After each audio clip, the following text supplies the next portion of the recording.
Walleye are part of the perch family, and while many walleyes choose to feed along the bottom for very slow-moving prey, other walleye adapt very well for feeding in deeper and shallow water on faster-moving bait fish.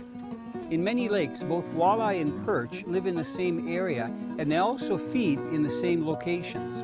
But while perch are feeding among the weeds, walleye are actually looking for feeding perch to feed. They won't think twice about eating a perch.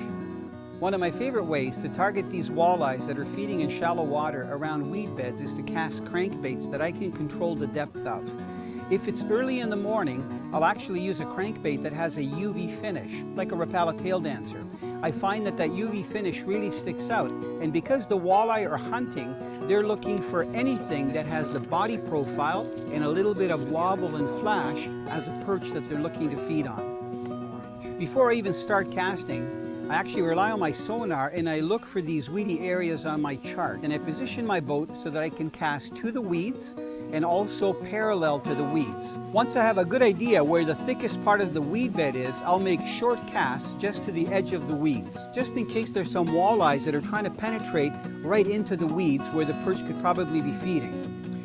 After that, I make some casts parallel to the weeds a little bit longer. As soon as I feel a weed, I give my rod a snap.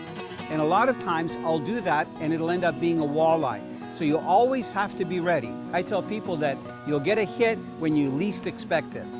When I use this crankbait presentation around the weeds, I am looking for aggressively feeding walleye. So there's no taps.